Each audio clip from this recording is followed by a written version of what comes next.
This is powered by Meltwater.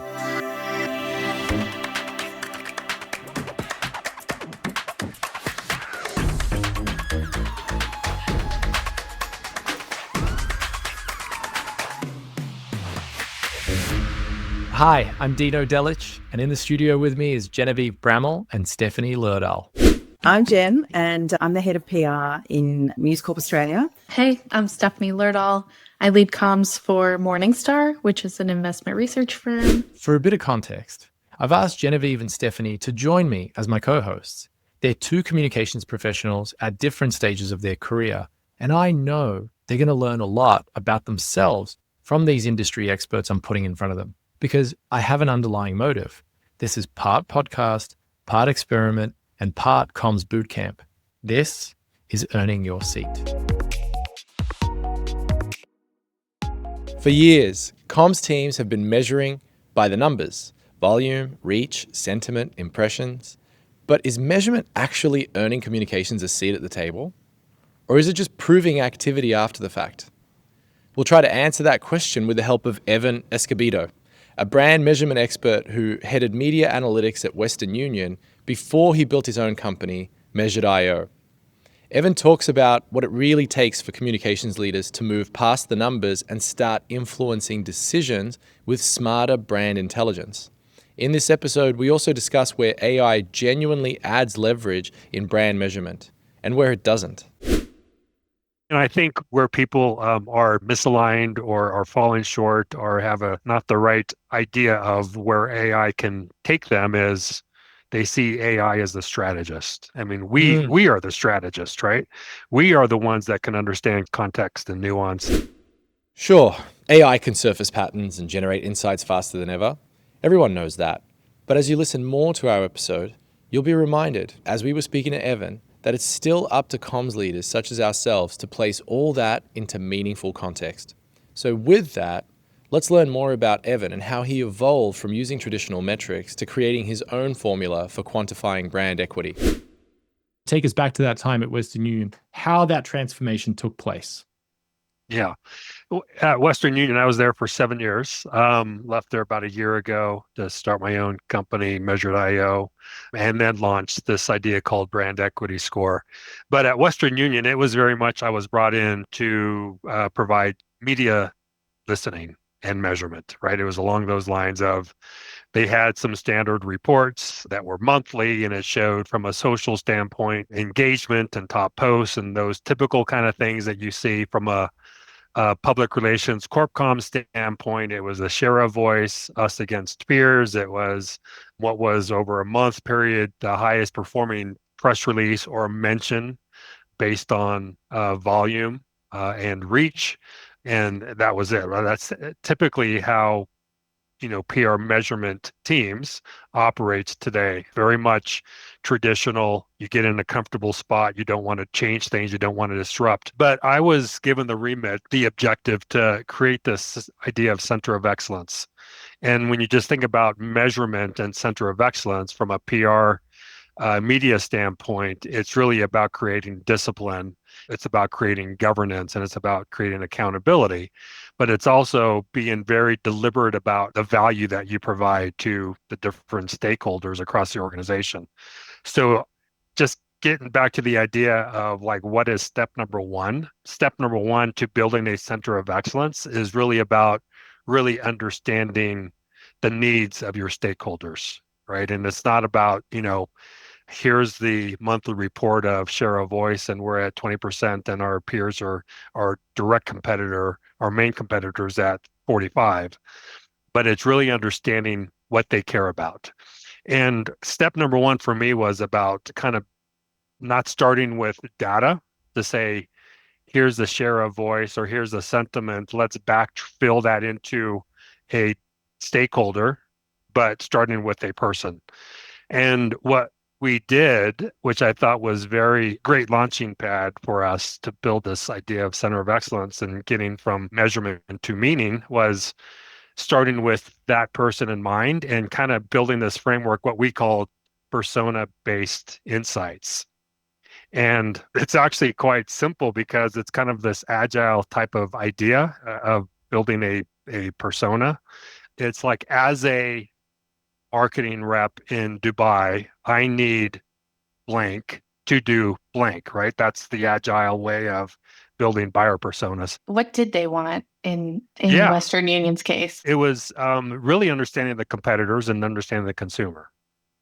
Okay. But from a competitive standpoint, and starting with that idea of I need so that insight so that I could perform my job better, hopefully, or understand something enlightening that I could adjust my way of thinking or do this differently in quarter 2 versus quarter 1. It was then taking that next step to ask, okay, let's really be deliberate about like what you care about, right? So it's the next level of that conversation to say, what are those business priorities? We just heard how Evan recognized the need to be more deliberate with brand equity and how he ultimately shifted into a persona-based insight framework. He went from counting coverage to extracting meaning, but meaning alone isn't the destination. Once comms leaders move beyond volume and sentiment, the bigger question emerges. What are we actually building? And that's where our conversation expands, from measurement to reputation to brand intelligence. After all, insight only becomes powerful when it results in business outcomes. So on the step one, like, so you're measuring for digital leader, which is that holy grail, then how do you use the insights to inform whether that's your right goal later? Yeah. When it comes to measuring and then insights to feed that, are we accomplishing that goal of digital leadership? I think it goes back to the idea of what's important again to that stakeholder, like going beyond volume, reach, sentiment, right? What a typical dashboard gives you. Is it important to have an executive or a leader voice being quoted or having a image of the brand in publications? That was important and that carries weight, and being able to measure that is important. I guess Um, I'm thinking because yes, so like measuring whether or not you got there.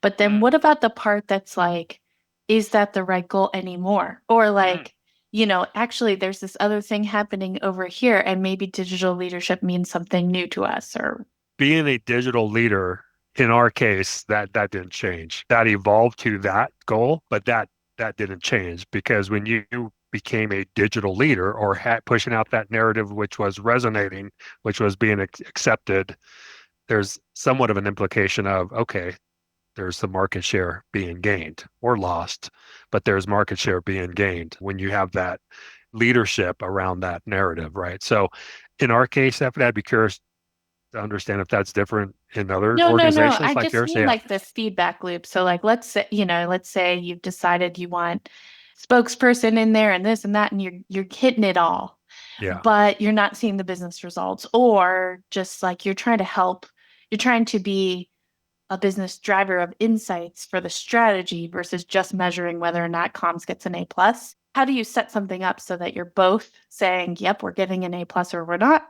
and you're providing value to the business with the listening aspect? Can I just jump in, Steph? Because I feel Yeah. like that's partly what I have done in my role. We set up a system of measurement like 6 years ago that really honed in on not just are we on TV, but how are we showing up? Have we got our spokesperson? Have we got the visual? All the things. And we had a whole set of criteria and we measured all that and we got the A plus on our self-marked report card. And then we moved forward at the same time as doing that and said, well, how do we overlay our business results with those measures to then demonstrate that this work is actually impacting the business bottom line? So that became our PR value score. So there's actually tactical response to publicity where we can see consumer behavior matching and coming to our website at the exact same time that we've just finished being on air, which is quite remarkable, really, in how granular it is. But just recently, I realized in terms of digital leadership that we were measuring traditional media really well. And that was all based on scale and reach and volume and really big audiences. But we had started to partner with really micro influencers and content creators And so the criteria that I had established 6 years ago was no longer quite fit for purpose, because every time I would work with a content creator, they might have, in Australian terms, this is very small, but 10,000 followers. But if all 10,000 followers are really interested in Australian rules football, and they're all can't wait for the team list to drop and they can't wait for this person's analysis, and all 10,000 care intimately what that person says about football, and we get that person to talk about our fantasy football product, that is really super engaging and likely to shift the dial for us in terms of registrations to our fantasy football product. So we have completely now changed the way, the criteria. We've added specific criteria to more accurately reflect that micro audience share, but all of it. I could listen to Jen talk all day, because what you hear is that she's constantly iterating, constantly adjusting and developing new things. She's not resting on her laurels, which I think is key. But also, if you just heard that, you probably got excited about one of three things. Some people get excited about a PR value score. Ooh, PR value. I like those two words combined. But what she was talking about was overlay business results. It doesn't mean that you have to pipe the data into the same database, which sounds very expensive. It's just overlay it. And then she also talks about consumer behavior and the timing, because again, what I really like about Jen's thinking is that she's focused on driving a different type of behavior from the consumer, which is what drives business results. She's not focused on driving a PR value. She's focused on understanding, does PR value drive the business behavior? So that's a fantastic way to frame what some people are constantly searching for, but she's constantly searching even when she's found it. Still has to ladder up to the business goal, because my view is that it doesn't matter if you get amazing publicity results.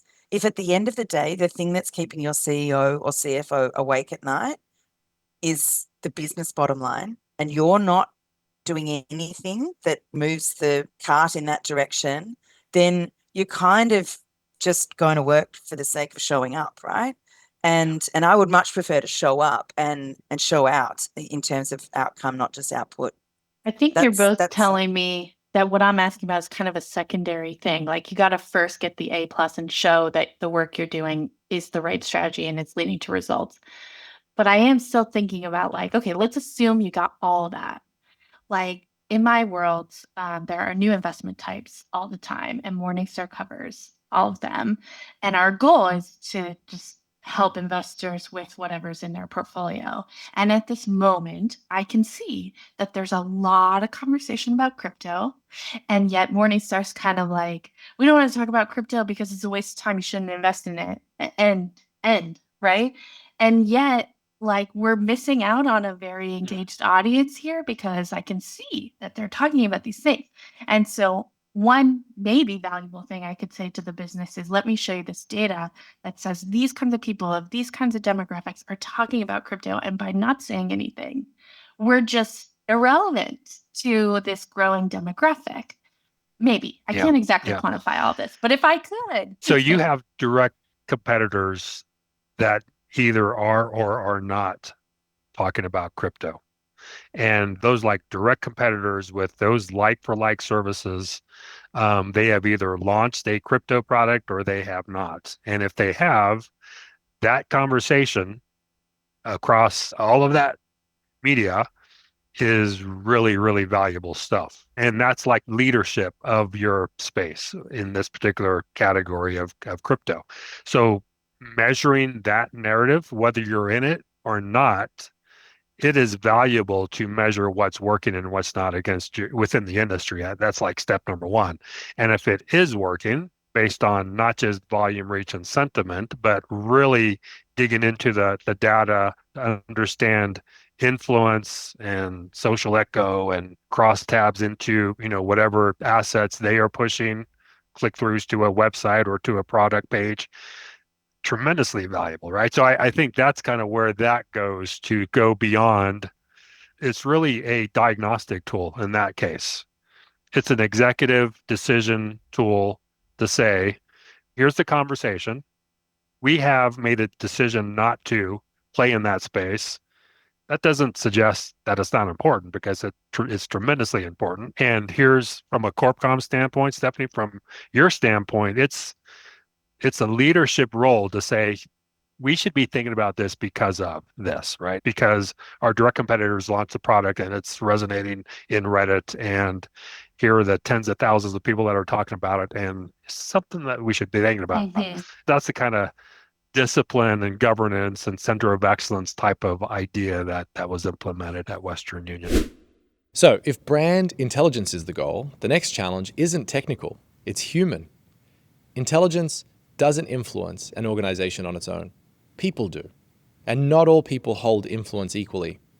This is where communication strategy becomes less about dashboards and more about understanding who makes decisions and what they care about. Remember, data alone doesn't earn authority or shape decisions. Relevance does. So in the next part of the interview, you're going to hear how to identify key influences in the room, among other things. I want to talk about the center of excellence thing. What was the title of the center of excellence? We are the center of excellence of what? It was media intelligence, media measurement, intelligence, and insight was the specific. I went and had lunch. I'm going to name drop here if you know who this guy is, but Fred Cook, the former CEO of Golan, he runs the USC Center for PR. Sitting next to him was a guy who's a researcher, comms researcher. And, you know, we all know I'm faking being a data-driven communications researcher now in a way. And then I realized so many things during that thing, but my diagnosis of the problem with the industry, people don't know the difference between measurement, evaluation, and research. And so it's interesting to me that you're setting up a center of excellence and the word measurement is in there. But there is a distinct difference that I've only discovered now that I've been spending a full year working on this, obsessively researching and interviewing people. But I think that's the biggest problem in the industry, and that we feel that as a measurement company, because people come to us for measurement when they're actually looking for evaluation, or they talk about research, but they don't even know the difference. Like, I don't know, I'm getting into semantics, but I wish that there was like a clear framework that said to people, this is measurement, this is research, this is evaluation.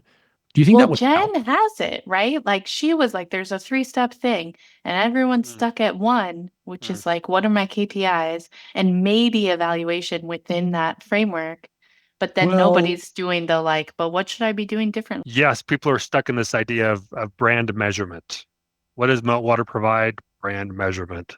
I think the next maturity step to that is brand reputation, right? Which everyone is kind of trying to grapple with and understand brand reputation. But then I think you get into this idea of brand intelligence.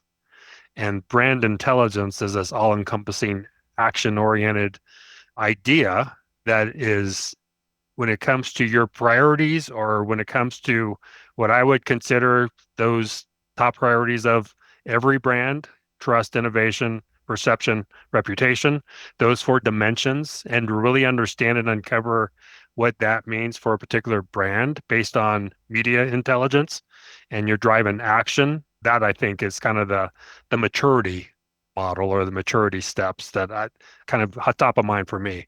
Monitoring, yes. Putting in a kind of a crisis management trigger for when my brand spikes over X number of sentiment or mentions. Yes, we have that within tools.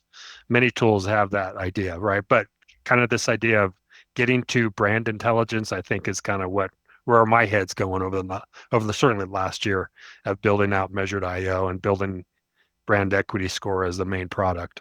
I see the framework differently. And I think when, with your brand equity score, the people that I've shown it to, immediately they go to, well, okay, how's my brand doing? But what you've done is you've standardized, this is what every brand should be focused on. You've created like an aggregate set of parameters, attributes. Doesn't matter what you sell, these are the pillars. Can I just spell something out? Like, by now, if you're playing the drinking game at home, I don't know how many shots you would have taken at the word intelligence, but it's come up at least 50 times, I guess. So what is intelligence? And I think it needs to be defined, because we just keep glossing over it, but I want to spell it out here. Intelligence is information you can do something with. We often, there is a solution behind what Evan is talking about. Of course, he's built a framework and a rubric, and calling it intelligence sounds great. It sounds like it's definitely much more useful. But I want to spell it out. Intelligence is information you can do something with. So many of us are producing information and not intelligence. And the difference is that you have to be able to infer and recommend an action that someone would take against it. So what Evan has built is technically very, very good, but it's only as good as the ability for someone to take action against it. That's what makes intelligence different. And that's what RepTrack and other primary data vendors have done. That's different to measurement, evaluation, research. I just think people are not understanding, and maybe I'm creating something new. That's part of the scariest thing. And I opened up to Marissa. I almost cried last week where I was like, no one's picking up what I'm putting down. I'm trying to think, how do I help communicators get better at their job? And I think where we keep falling into the same ditch, no matter what we try, is because there isn't this clear distinction between measurement, research, and evaluation. So what is the difference? Research is data before the decision. Measurement is data during the execution of the strategy. And evaluation is when the game is over, we sit down and we look at how did we do. Obviously, I'm oversimplifying, but that's exactly, it's just a timing. And Jen does this naturally when she talks about stuff. She talks about the data that she used to create the strategy. That was research. Then she implemented the strategy and she was measuring how are we doing with getting these people placed on air. And then afterwards, she evaluated whether or not the strategy worked by talking about how many newspapers were sold in that area. And I think people who are not so mature, who are being pushed in a particular direction, who are being told, be data-driven, they think that measuring is the same as research. It's not. Can I add in here too? Very interesting, the campaign that we just launched on Sunday. I was brought in to do some publicity, and often people think, well, just get us talked about everywhere else and we'll be fine. So that all they want is a measurement indication that says, yeah, this many people have seen the content and this many people are engaging with it, and we're delivering that, and I can tick that box, no problem. But when we were in the campaign ideation phase, and this is why it's so important to have that seat at the table at the get-go, I said, well, hang on, but what are we trying to achieve? Like, what's the objective? And someone said, oh, the objective is to inspire the nation into action, to get people to buy Australian-made products more. I said, okay, so are we measuring that on a data set that we don't have access to, which is retail sales of products that we don't own? Or is it a sentiment score? Are we going to track changes in consumer behavior, consumer sentiment around the notion of buying Australian? Because we can track that. And everyone went, oh, I don't know if we should track that. What if we don't change the sentiment? Well, if we don't change the sentiment, then we haven't succeeded. So then we went out and everyone said, well, we've actually got a tracker. We've done some research. It's going to inform our launch editorial, and we've done some research. I said, oh, great. Who did the research? And they said, oh, well, our internal growth intelligence center, we've just done a typical survey. And I said, well, what? So we're going to mark our own homework and tell all of our clients and our readers that we were successful when we may very well be successful. The sentiment will likely change because this campaign is so big. But I said, we need an independent survey so that we are seen to be being assessed by someone other than ourselves. And so we had to go back to the CEO and the CFO and get the funding to do the seed survey, to have a baseline before we started the campaign on Sunday.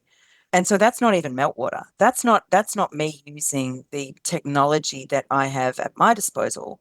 That's me knowing the value of what I want to do at the end, because I want to be able to say that we did this, it led to this, and now what? And shows something that is bigger than just a media output at the end. And that is what drives me. Like, I get out of bed being so inspired knowing that I work for an organization that is delivering news to, mass audiences across Australia. But these kind of campaigns that we're backing are really meaningful, and they are shifting consumer sentiment and consumer behavior. But unless you're measuring for that, it's kind of the vibe of the thing, and it doesn't deliver for you professionally. You can't go and demonstrate the value that you're bringing to the business, but you also really don't know if you're really having that much of an impact. So come to work every day and don't even know if what you're doing matters. I don't know. That doesn't do it for me. And it is scary, right? You're going to be measuring, knowing if what you're doing is actually working. And marketers know that. Marketers can see changes in consumer buying patterns. They know they can pivot in the moment. They can go, right, that channel's not working. There's no optimization there. We're not getting any return on investment. Let's pull that budget from here and put it somewhere else where it is working. But in comms, you don't have that nuance. And so you have to be prepared to measure in different ways. And it still is a report card for the work you're doing. And it's being able to ask that question, right? Digging deeper, asking the so what. Okay, well, now so what? And then now what kind of thing. That's awesome.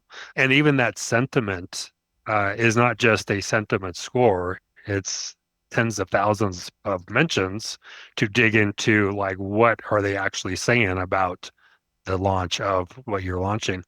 So it's not just a positive and negative question. It is a theme analysis, topic analysis, and those kind of things that a Meltwater or a listening platform can uncover, which, to Dina's point, is that evaluation phase to then, change your next launch or your next campaign. So that's amazing. That's good stuff, Jen. Yeah. Love And it.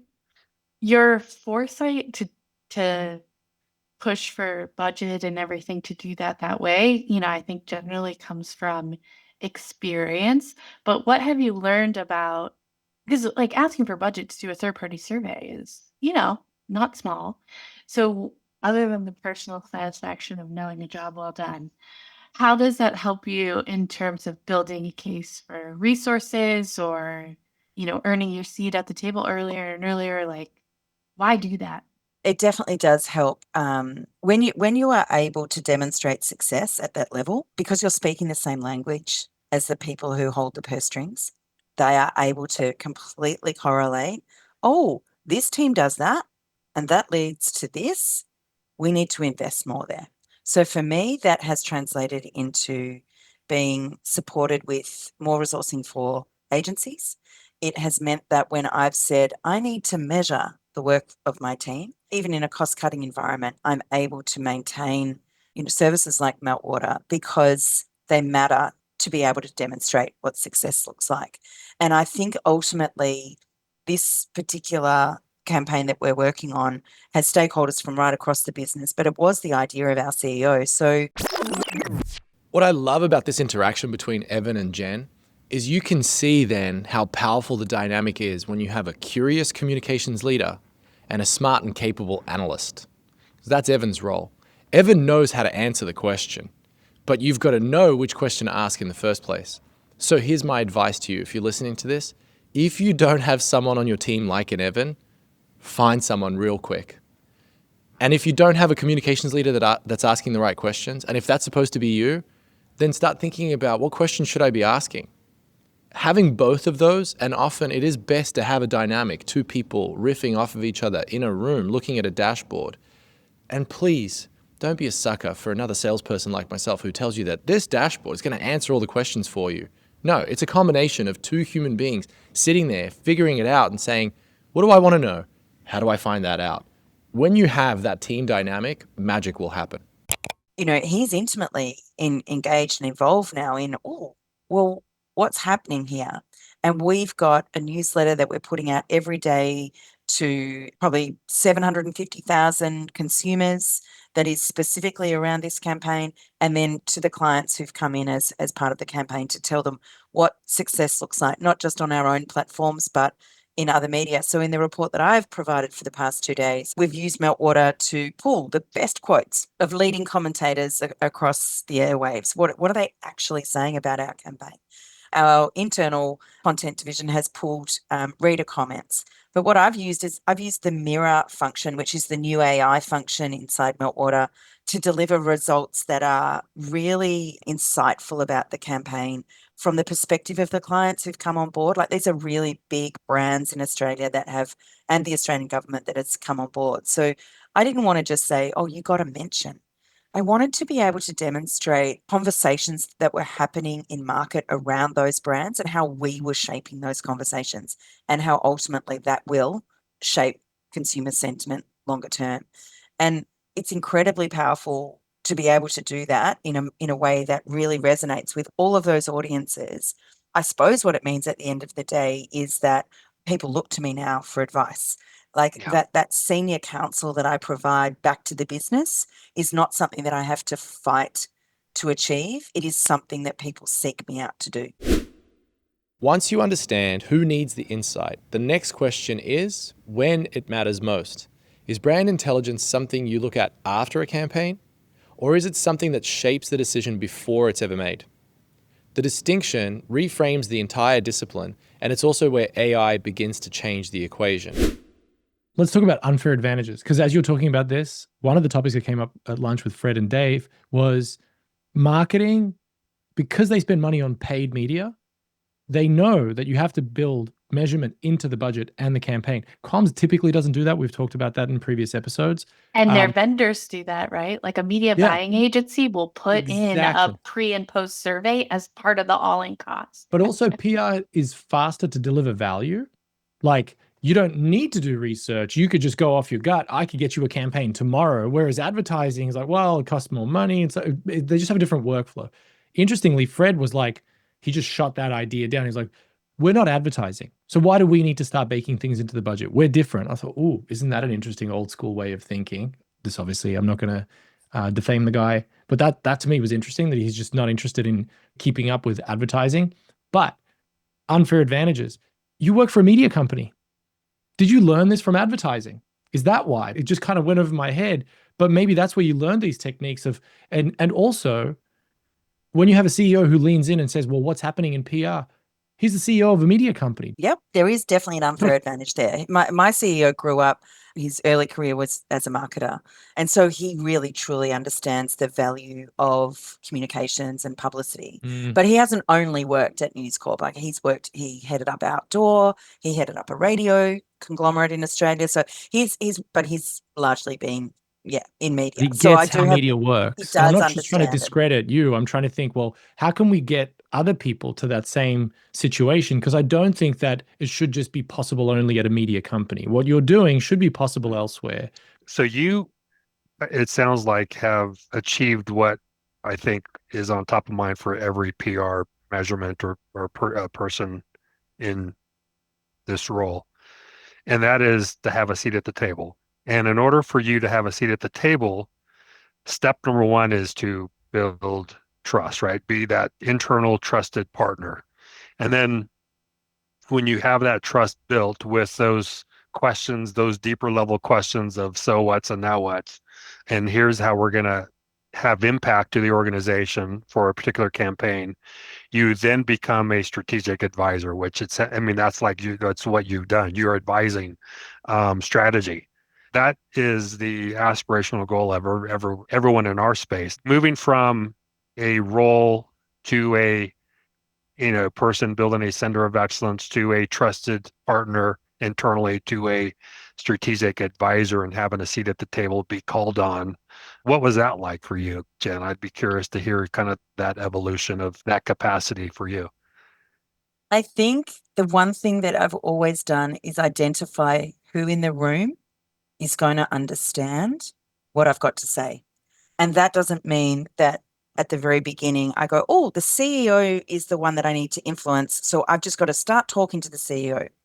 Because that wasn't my experience. In fact, I was never in the room with the CEO. I had to be capable of identifying who actually was in the room with the CEO when I wasn't there.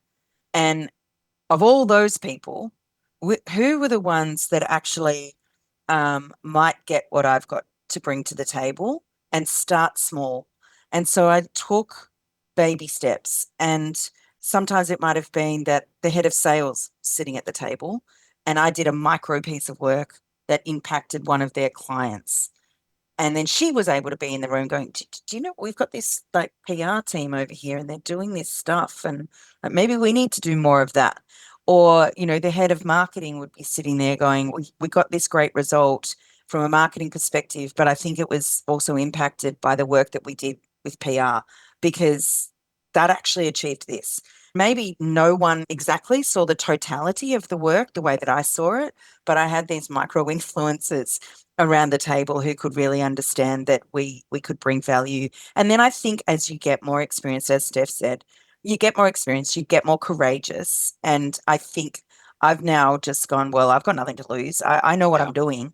And I think also we're at a real juncture in media more broadly across the world, which is, well, if we're not taking risks now, what are we doing? Let's have a real go. Like, that passion comes from just knowing my role, right? And knowing what it is that I need to achieve, and going out. I'm not trying to do someone else's job. I'm sort of in some respects staying in my lane, but my experience is informed by deep experience and knowledge. And I'm not good at everything, but I'm quite good at this bit. I'm going back to the idea of kind of persona-based insights framework. Do you think that's kind of the starting point of starting not with data, not with sentiment scores, and not with share of voice, and not with volume and reach trends over a month, but a person and it's Yeah. people, right, that you're trying to influence, and what do they care about? I mean, can you talk to that a little bit?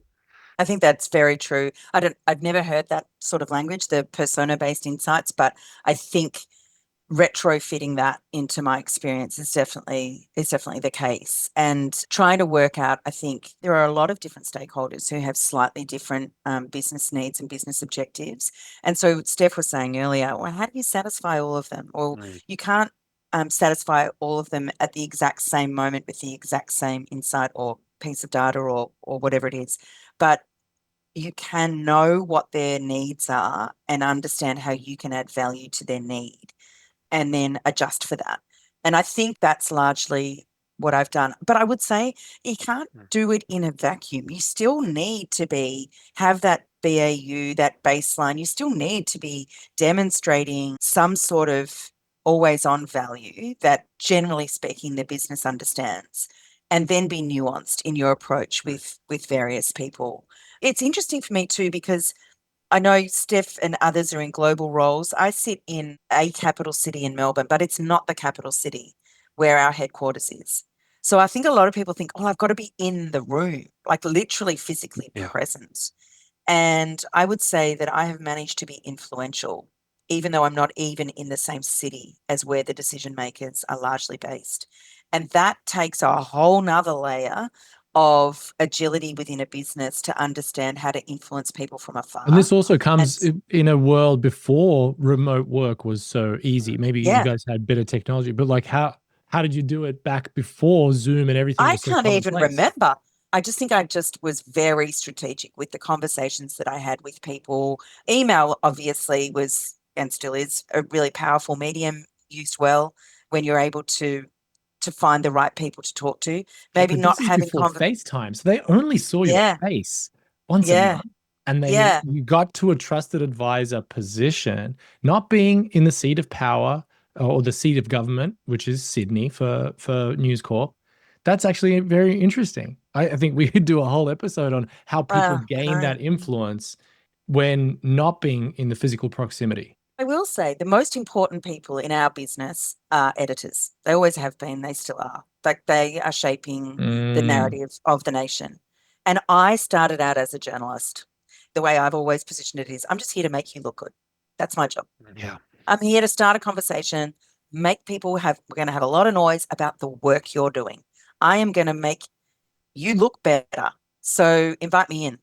And the ones who understood that I was literally just there to make them look good, they were the ones who were like, yeah, come on. Like, I'll have a conversation with you. What can you do with me? I had editors straight up saying to me, next time you're in Sydney, we need to have lunch. Next time you're in Sydney, let's go and meet some stakeholders together. Like, they really, truly got it. There's a few that don't understand it or don't, they think, whatever. But the ones who really understood were the ones that brought me on that journey. And then other people in the business, because you're deeply embedded and engaged with the most senior editorial leaders in the business. Other people are also then going to go, well, if they like her, we like her too. And Yeah. it's all the same. Like, we're all in the business of comms, right? This is why a lot of people in marketing at Meltwater just don't survive. And they do not understand who holds the power at a company like ours. And every company is different. certain companies, it's the product team, or it's the AI developers, or it's the truck drivers, or it's whatever, or it's the investors and the board. Meltwater, it's the salespeople. And in your case, I think maybe then the lesson is going back to also what Evan was saying, like just figuring out who are the important players. And it is a game of politics. Like if you're going to be influential and gain trust, you need to figure out which hills are worth dying on, with which people you need to build those relationships. And I think sometimes, like, who was it? Somebody else, another person said to me, yeah, but do you know what you're advocating for? Like marrying brand, reputation, and business intelligence together. A lot of comms people, chief comms officers will get laughed out of a room for trying to tie themselves to business outcomes. I'm like, why would they do that? Well, because they just know their place in the world and they're not going to go challenge other people. That's where I was like, hang on a second, am I doing this wrong? Like, why is this person saying like you're going down a wrong path because chief comms officers won't eat it up? I suppose fair enough that I wouldn't be like, look at all this revenue I got you. So here's what we know. AI can accelerate research, it can surface patterns, and it can generate hypotheses in a second. And it can even, in some instances, tell a better story than any humble but hesitant communications leader could. But speed isn't strategy, and pattern recognition isn't judgment. Which brings us to the real tension underneath this entire conversation. In a world of automation, what remains uniquely human? And how does that define the future authority of communications leaders? Sit tight. Here's what you need. My bravery was from listening to Jen's little video, which a lot of comms people do, but understanding who's powerful and what gives them confidence, or how they decide what is success or not success. Like that is so overlooked. And that's where people jump into measurement. Oh, we're going to measure everything and the data is going to tell us how awesome we are. How awesome you are is, editors, for example, might think success is different than your advertising sales team. Editors might actually hate advertising, and they might think, oh, we just won the biggest advertising deal of anybody. And they're like, I fucking hate that because that's a terrible company and they ruined our pages and like they made me push all my stories back to the back page or whatever. Like you have to read the room, which is what comms people are good at, but you can't be afraid. And what was interesting also about what you said there, Jen, you did this all without APIs and data lakes. Like you came in, you said, we did all this, and then this happened. And maybe it's because people understand how media works, that they're like, well, if this happens, then I know that that's going to lead to this. Maybe that's the fear that other people in other industries, B2B tech, for example, Meltwater, ironically, hypocritically, also feels that way. So I have to convince people that a podcast with you guys is a great idea. Well, why should we do that? Well, I don't know. Do you want other people saying nice things about the things that we provide? Not necessarily about our products, but just the fact that we have a solution to a problem that everybody's talking about. So I don't know. It's interesting how a lot of things that we've just talked about, some go over our heads, but others we just hear time and time again. You got to build relationships. You got to understand. You got to speak their language. You got to meet them where they're at. And you put a technical term on it, which was interesting because it came before ChatGPT. But Evan, you called it persona-based insights. That's meeting them where they're at. What's your job? Yeah. Oh, okay, cool. You care about Dubai. I'm going to cancel out everything else. Doesn't matter that we're number one in Africa. You want Middle East. Meet them where they're at. But I think it's intuitive, Dino. I think that the majority of comms leaders know this. It's not like I ever sat down and strategically said, how am I going to influence people? I've got to go and make friends with this person or that. Like, in fact, it's actually the opposite of that. It's an evolution of being really great at relationships, being really good at stakeholder management. They're skills that most people in senior comms roles have in spades. It's how you actually got into a role that doesn't usually have a lot of budget, right? So, marketing's sitting there with all the money. You're sitting here with all the relationships. And so if you understand that that's, the place that we're coming from, and you're able to work those to your advantage, but without being so, I don't know, it feels manipulative the way that we're discussing it right now, but it never was that for me. When you provide value, you gain trust and all that good stuff. I did want to bring up AI. I'd be curious if Stephanie and Jen have been asked by their superiors how they plan to leverage AI. Where does AI come into play? Jen, you mentioned AI. I'm a Meltwater user. I think Myra is, I think, amazing in the way of summarizing what happened. Are you relying on that? Are you relying on that to inform stakeholders? Are you digging in to understand the why behind the what it's providing in the way of summaries and AI categories? And I am doing it as of Sunday. So I just started using it okay, with this new. campaign. But what I would love to use, and I've spoken to our team at Meltwater about, is how do I use AI to drive the next step? So for me, I want to be able to say, so I've got 6 years of data, for example, around us and our campaigns and our output and our work.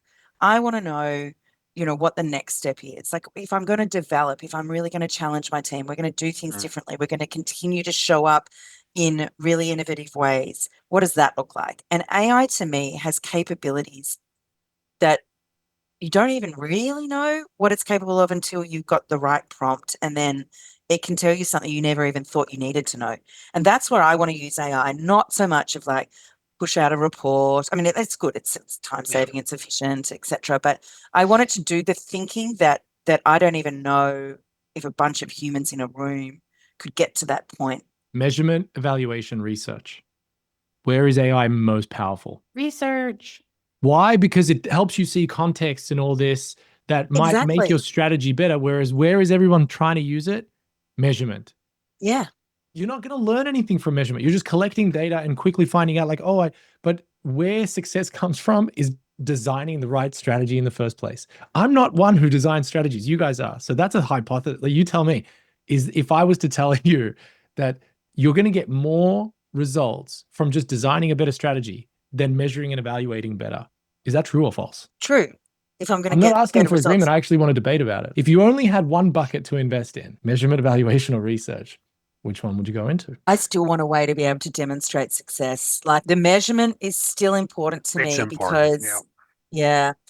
And also, I will say in our company, we have a whole separate research arm they're like my best friends. They are doing research, always on research about consumers' behaviors in Australia, around the world. They're amazing. So I'm very fortunate that I actually don't have to choose because I get access to great stuff anyway. You're not unique in that sense because, like Western Union, you had a consumer insights department for sure. You get so much data from the digital infrastructure that you built. Same thing with Morningstar.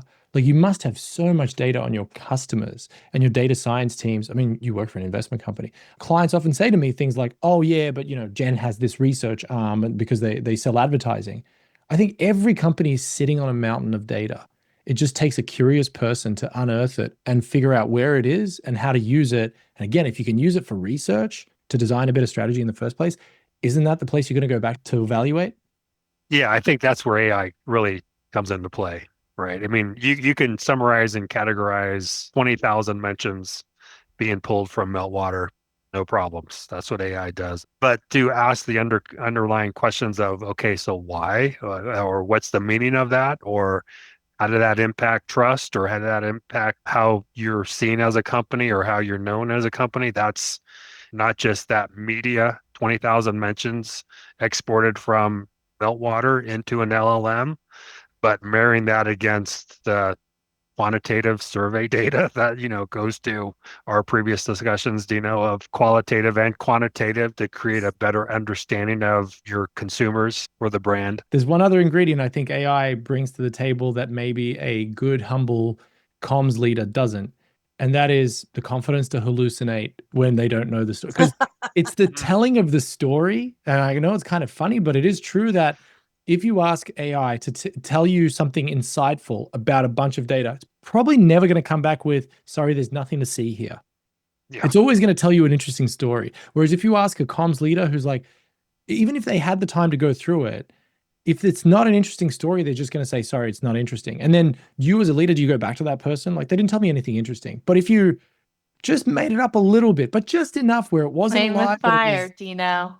Integrity wins every day, all day.